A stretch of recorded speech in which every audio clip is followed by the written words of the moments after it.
Hello, guys. Welcome to the very first episode of something that I have had thoughts of doing for probably upwards of 7 months. Um, so, before we obviously get started, I'm here with co-host of this, you guys' favorite SWTOR YouTuber because of his accent. It's Swtorcentral. How you doing, Sam? Hello. Hello. I'm good. Thank you very much. And you said favorite SWTOR YouTuber. I mean, like, isn't everybody's favorite SWTORista? I mean, yeah, but but no, I can't lie here. I have to stick with you, and I'm not being a kiss ass either. Like I have to. Like I watched your. It was Road to Ranked. Road to Ranked got Oh, me yes, so Road hooked. to Ranked. Yeah. So many people like that series. Like, I'm probably never going to bring it back, though. Probably never.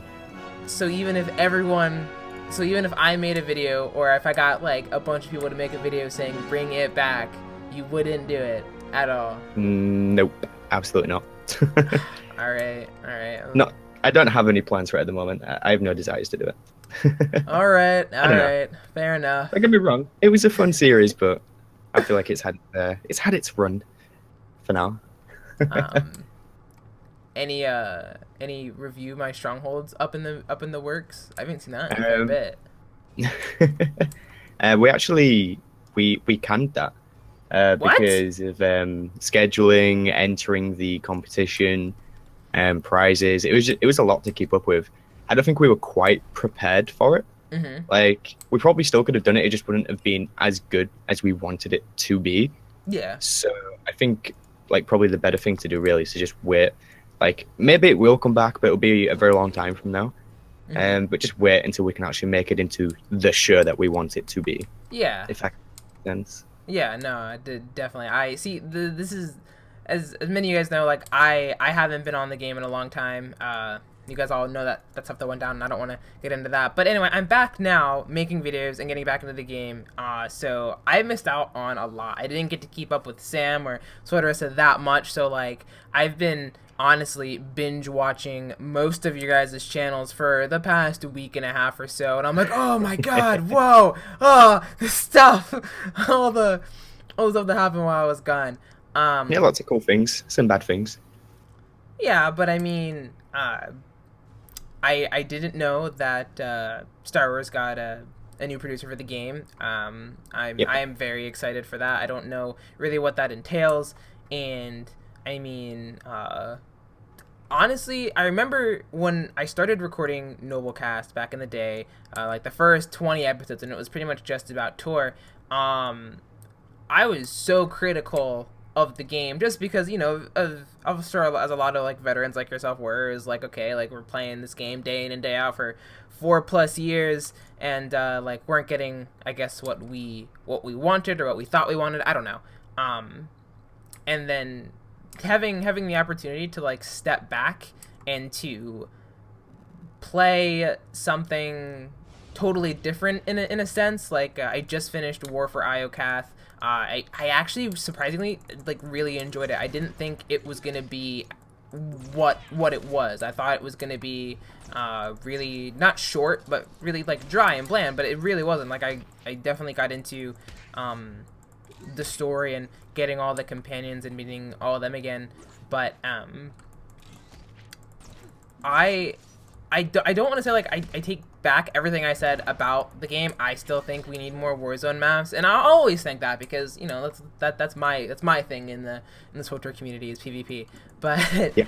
um, no, so I've been watching other people's videos and obviously yours as well, and it seems like the community has really, as far as maybe the content creators and maybe the people engaging in them, I feel like it's gone up a little bit. Oh yeah, definitely. It's definitely gone up. And the thing is as well that a lot of people don't seem to think about is that most people who've been playing the game for a really long time, so like, you, me, most of the streamers and content creators, we are going to be like the most critical of the game. I mean, especially as a content creators. And look at that Dark versus Light video that I made once upon a time. Yeah, yeah. I really roasted that. And then I made the West MMO 2016 and I elected Star Wars The Old Republic, and it's like, yeah, Yeah. there's a pattern here. Yeah, I remember seeing that in my sub feed. I'm like, what? Like, oh man, okay. Um, but yeah, and as that's to be expected, like for us to be the most critical, because like it's the videos and the stuff that we make on the game, and I think we're the most passionate. Obviously, we're not the casual people who get on and Oh yeah, play, for but sure. um, I do want to talk about though briefly the current free to play option. I saw your video about like the differences between free to play and preferred, and looking at it from that perspective, or what's that term going around now and in the Star Wars community right now as a whole, like a certain point of view. I'm so over that right now. But um, honestly, I feel like that free to play model is okay for a free to play model. And by that it's like of course you're not gonna get the things that a subscriber would get, and I'm remembering things from like when I was talking back on my old podcast about, oh, free to play should have, A, B, C, D, and have a 1 million credit gap and or cap and all that, and honestly that takes away from the like that takes away like incentive to subscribe to the game and Yep. to invest time and money into it, which I mean at the end of the day I don't want to go on like, oh yeah, like you have to spend money and this is a business or whatever. That's not really the point. Like if you want to, you can still experience, what is it, two characters You can per experience server. all of them. Yeah, Yeah, yeah. Super yeah. server. Yeah, so you can experience all of that before you decide I want to throw money at the game. Yep. And as And far that as content that you're playing for free yeah, 8 times over cost millions upon millions to develop, and hire voice actors, engineers, that kind of thing. You're yeah, getting all of it for free. yeah, So who cares if you have a few limits, right? yeah, and if you really like the game, you'll subscribe, and because then I feel like, okay, if you, so let's say there wasn't a free to play option and you spent money to subscribe to the game and then hated the game, you don't get that money back, and so then you just blew however much money you spent on subscription. So it makes sense for there to be a free to play option for those people who want to test out, whether it be the story or how everything plays, whatever. It makes perfect sense for there to be a free to play option like that. I just didn't think of it that way when I started recording Noblecast last year, or well, over a year ago, and when I was making all my videos about that. But now looking at it, I'm like, I don't even know why I was really so bent out of shape about free to play, because I'm not a free to play player. So I mean that's totally different.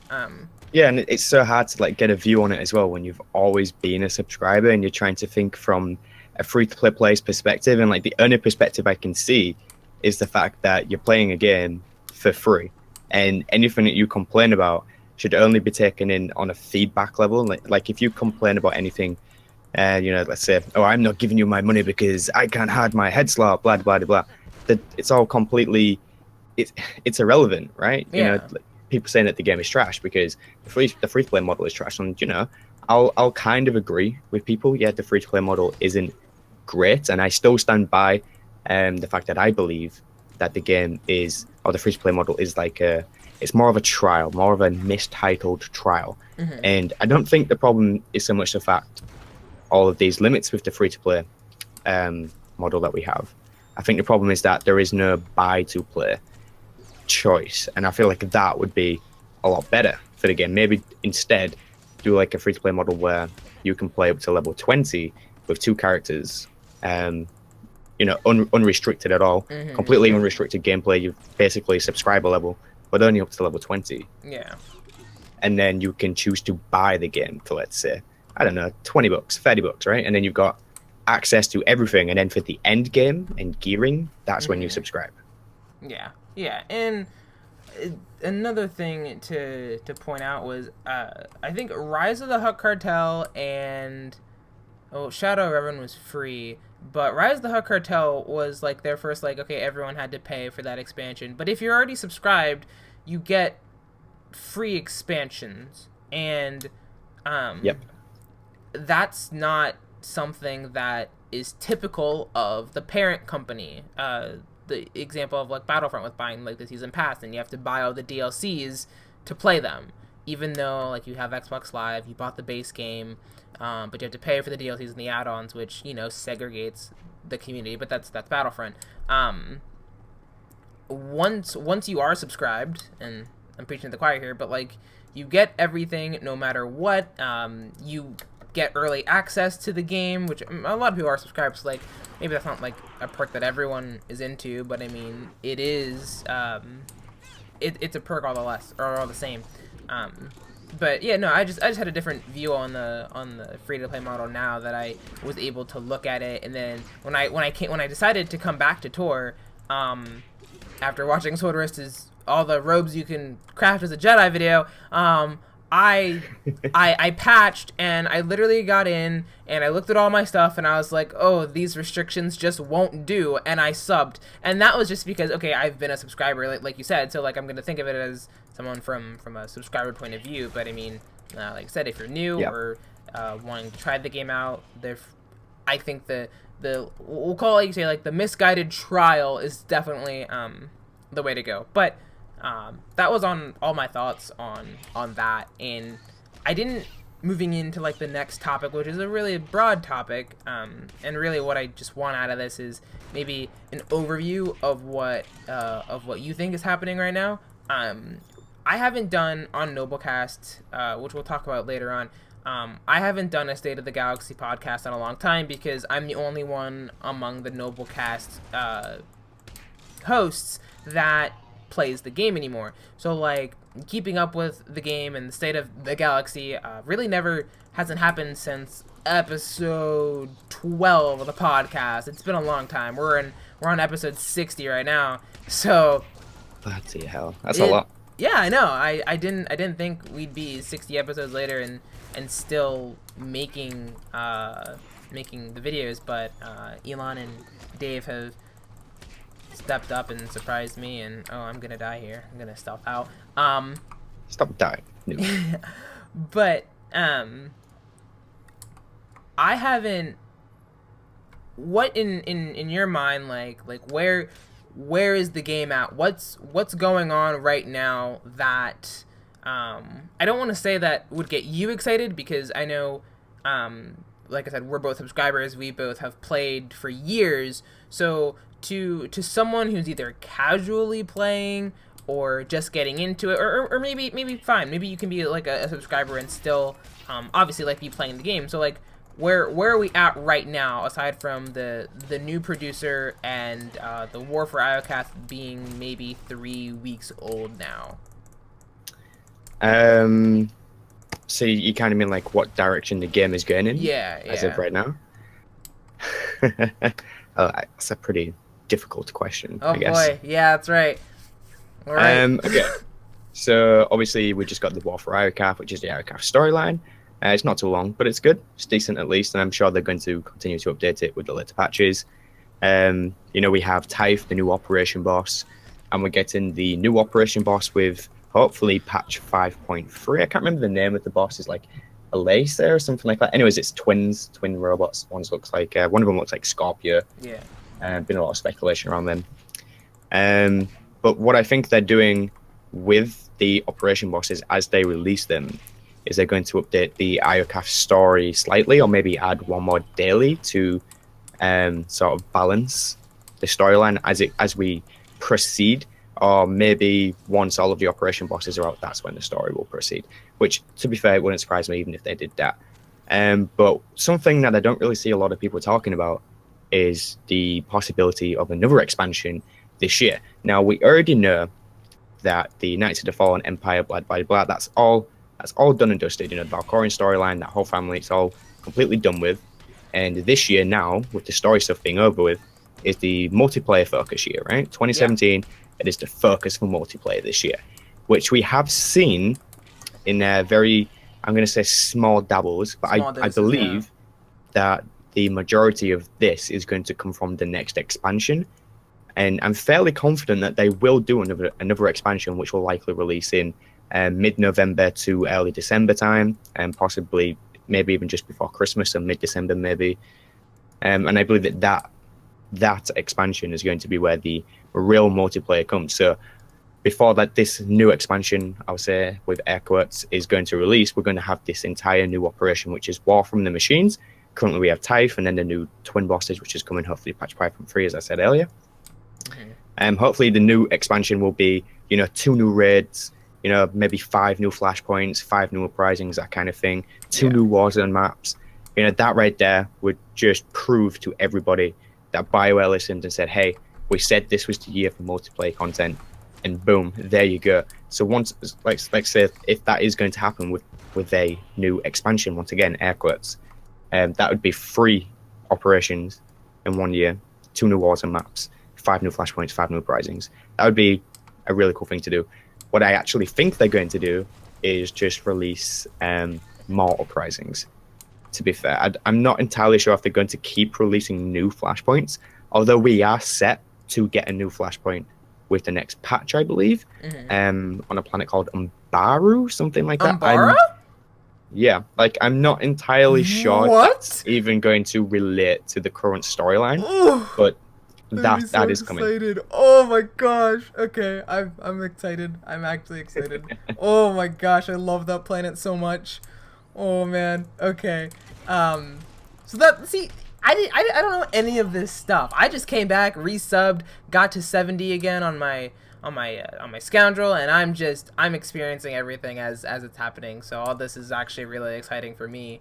And I honestly forgot that, yeah, they did say this is the year for multiplayer content, which it's an MMO, so it should be.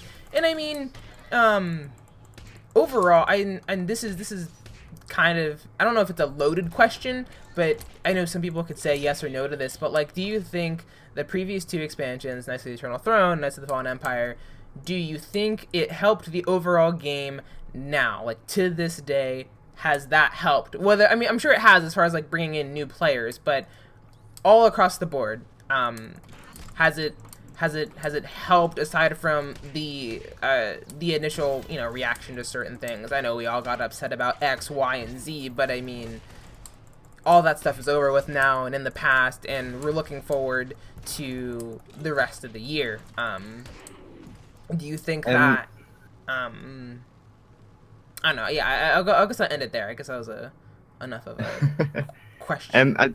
I believe it's a bit of both, right? So, has it helped? Yes, but at the same time, it's damaged the. I want to say trust. I feel like trust is the word to say here. It's kind of damaged the trust with the veteran players of the game, people who've been playing the game for a really long time, simply because we are familiar with having an expansion which gives us new group content, new operations, along with a new storyline, which is, a daily area, like Oricon, for example. That's what we were familiar with.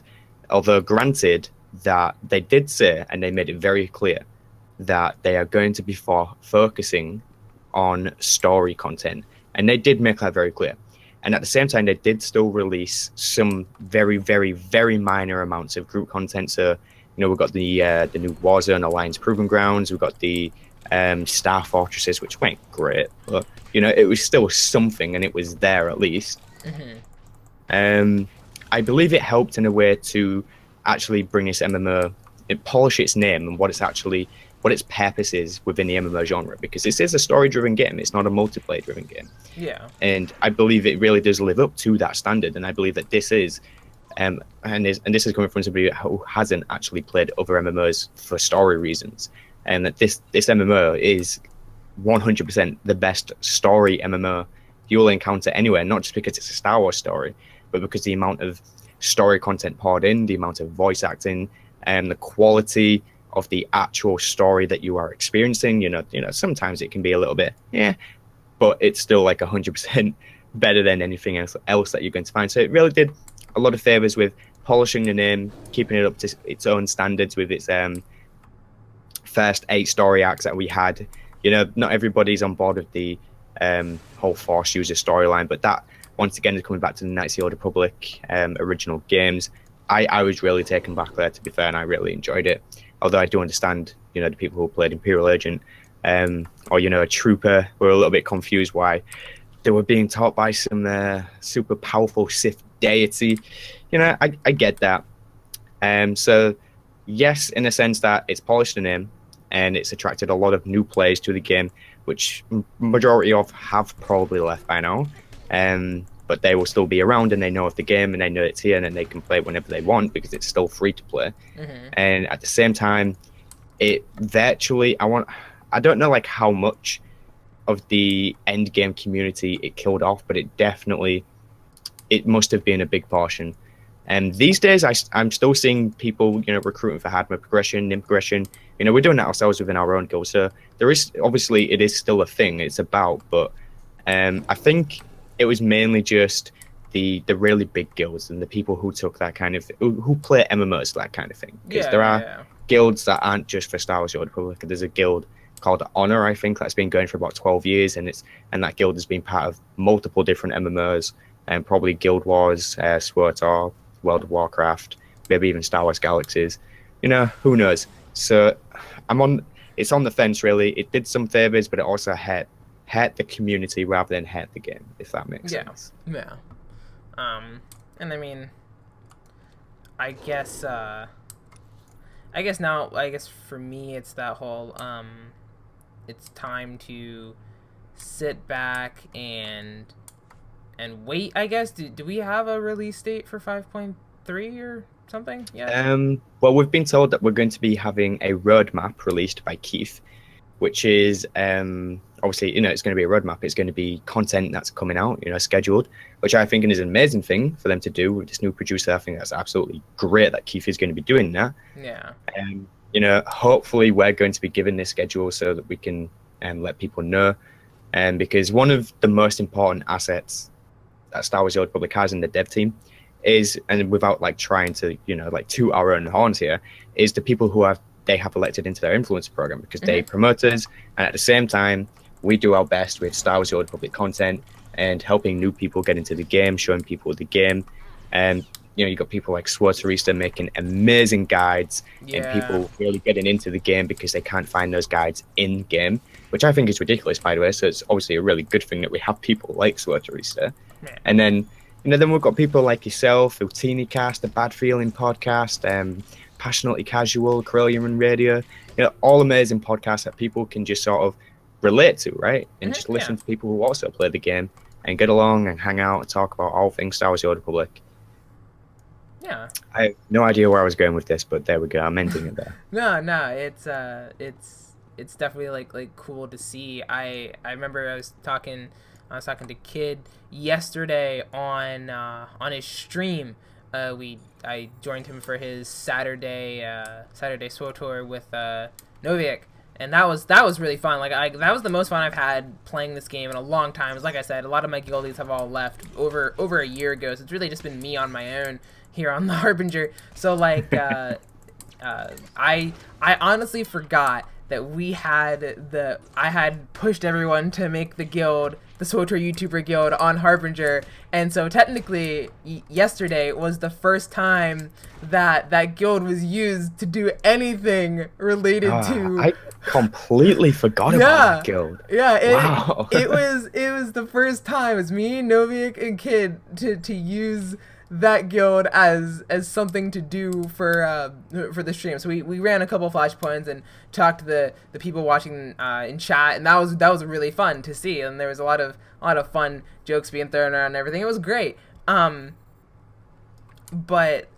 like I said, as I was saying to Kid, I was like, wow, I didn't know that everything was still going for this game, and by that I mean content creators. I mean, obviously, like you guys come in my sub box all the time, so like I know you guys are around, but I mean, I honestly, I don't know if I was asleep or something when I remember I subscribed to SWTORista when she was at 184 subscribers, okay, and she's now over 12K.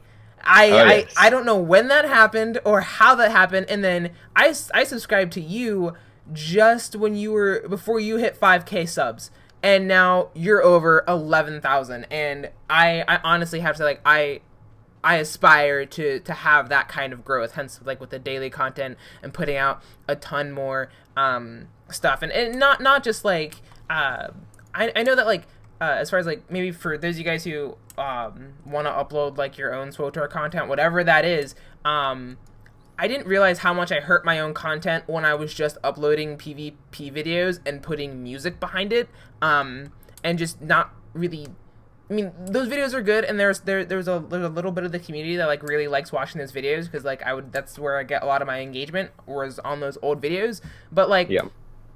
When it comes down to it, I mean, like, my videos didn't really have any lasting value, if that makes sense. It's like, oh yeah, I want to see someone play as a guardian or as a scoundrel, and I want to see them wreck face in PvP. Oh, that's great, but like, a lot of the content all the content that you make, the content that Swtorcentral makes, and everyone else makes, are those, just shout out to Loreline, his stuff, like that's the stuff that I wanted to do from the get-go. I didn't have the money to put down on all the proper equipment, which I have now, but like those videos that like really last, like when he does his SWTOR discussion videos, you having the suggestion box series, and all of those other things that the value of those videos and that content doesn't depreciate. It doesn't go away really, because it's an open kind of video for everyone to engage in, whether that's in people who PvP, people who RP, or whatever. So that's what I'm starting to do now, is trying to come out with like more content of value. And yeah, I just did the War for IOCath playthrough. The last one went up today. We're recording this on Sunday, but you guys won't see it till later in the week. But my last playthrough of that went through. I don't think I'll do another playthrough of things, just because I don't feel like that's my style. I mean, I'd have to really fine tune it. But you'll see this week that I did start a new series.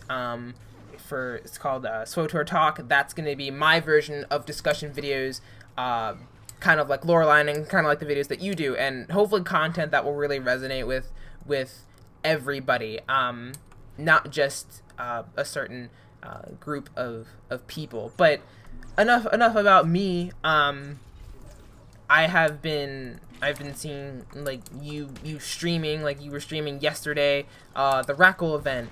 How has I want to get into streaming. Like, I stream on Twitch, but that's Battlefront on my console, and I'm gonna be starting to stream Tor here in a week or two. But this is really just like a question, like, for you as a creator, like how has streaming like affected like your growth? Has it been? I feel like it's a great way to really get to know the people who watch you, since obviously you have a chat up and you can see things and you can respond to questions and comments right away, instead of like, like searching through the comment section of your videos and making separate videos to address those specific issues. What kind of effect has that had on your channel, and I guess what you do? A very good effect. I mean, in terms of growth, the streams have definitely been doing a lot better the past couple of weeks. Things like donations and subscriptions, I've managed to encourage those, and they're actually working out, which is definitely a good thing, especially when I want to, take this whole YouTube thing further as time goes on. At the moment, there are still no immediate plans for me to just, hey, quit my job, full-time YouTuber. Yeah. And obviously, that's not going to happen right now, but in the future, it's definitely one of those doors that I want to walk into. So that happening right now is definitely really good growth for my channel. I will say that just overall gain in like presence, so like subscribers numbers wise, has definitely slowed down the past couple of months, but this isn't a bad thing. This just means that we're coming to a point within the community where there might just not be that many more people looking for this kind of content.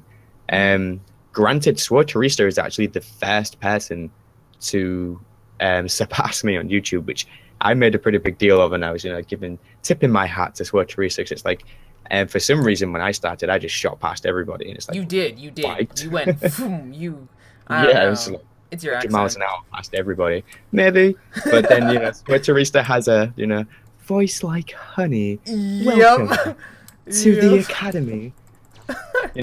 She has all that going on for it, and I'm really happy that her channel and her thing is doing really well. She completely deserves all the praise and credit for it. Back to the whole streaming thing. It's definitely going well. I did try it on Twitch, which is, you see, I have two problems with Twitch. First one being that it's not my playground. Like, my playground is YouTube. Yeah. And because I'm not taking this like seriously or like a brand or like a business just yet, I'm not too fussed about putting all of my eggs into one basket. So hence streaming on YouTube is okay with me. Yeah. But also the presence of Star Wars: The Old Republic on Twitch overall is just really Low. really bad. Like, Yeah. it really is. Like, I see awesome streamers like Kidley, Novi, even Kranatoka when he streamed.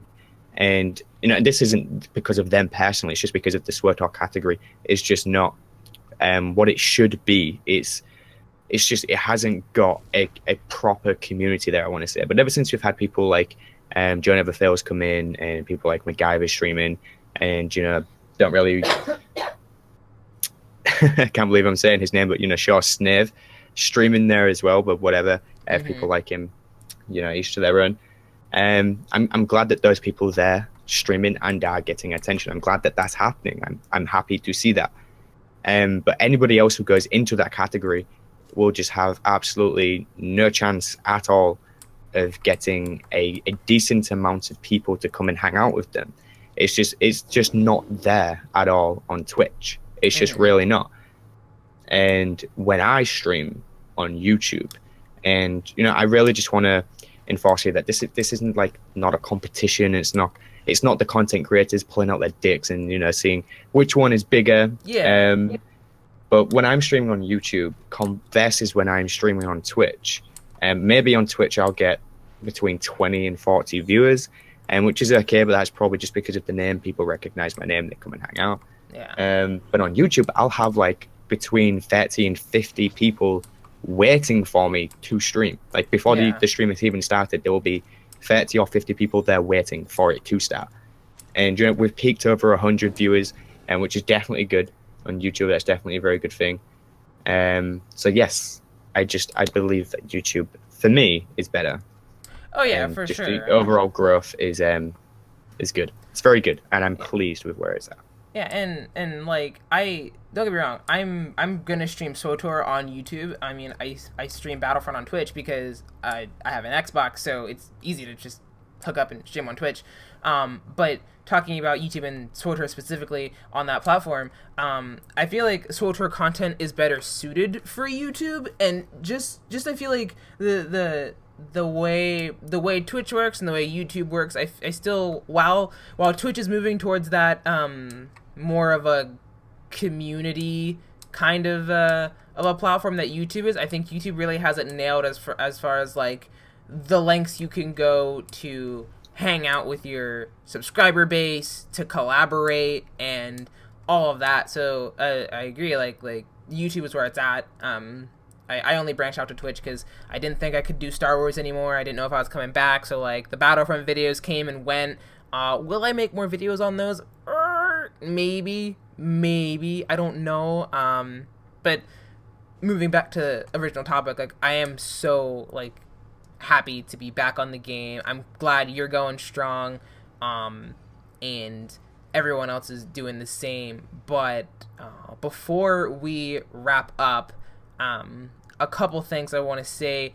Noblecast has been a great show. I know a lot of people still actually like listen to it every week. We do get weekly comments, and we get most of them like on Twitter, which is weird. So like we'll have like 60 some views or whatever on the podcast and a couple likes, but then all of our comments and engagement happens on Twitter. Like they'll just direct message us and talk to us, and not through YouTube, which is interesting. It's fine. But I haven't gotten like totally around to talking to my other co-hosts about this, but I do want to move Noblecast to a channel of its own, just because Noblecast was started.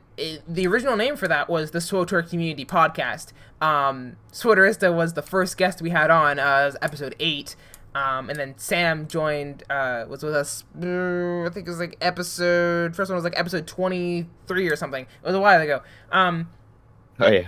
And that show I had in mind to talk about SWTOR, and not just to criticize it, but for a place for SWTOR community members to get together, hang out, have a good time, and whether good things are happening in the game or not. Like, I want it to be more of like a positive thing, and honestly, it quickly did not. It quickly strayed away from that. It strayed into this Star Wars community overall crazy, not like my content kind of stuff, and part of that is just because of the variety of the cast members that we have, and Elon and Nightmare not being able or not wanting to play the game SWTOR, so we felt like going to just Star Wars overall would be better.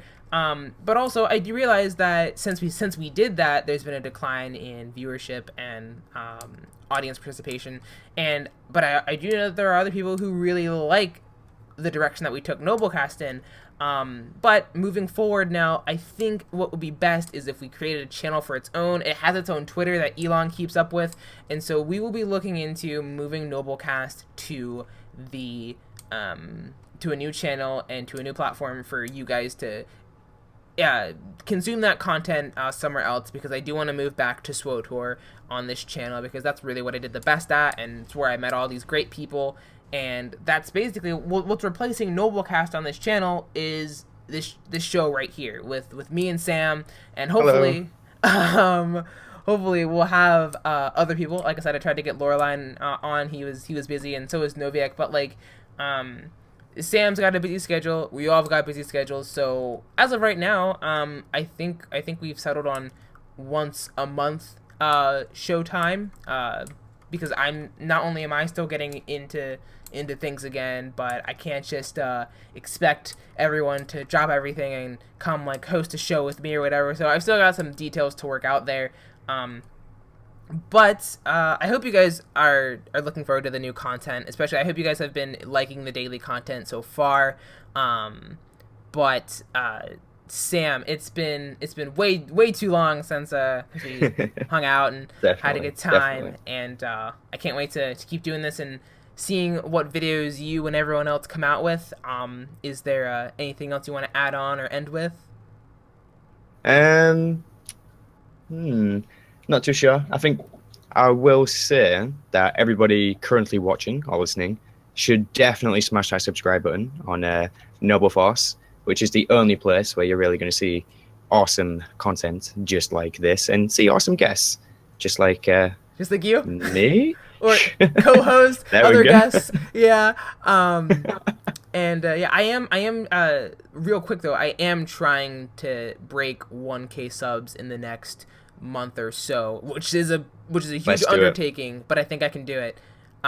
So spread this around, do what you can. But guys, thank you so much for listening and watching. Show notes will be actually on screen because I'm playing Tor as we're talking about this, and we'll see you guys in episode 2 about a month from now. So take it easy, guys.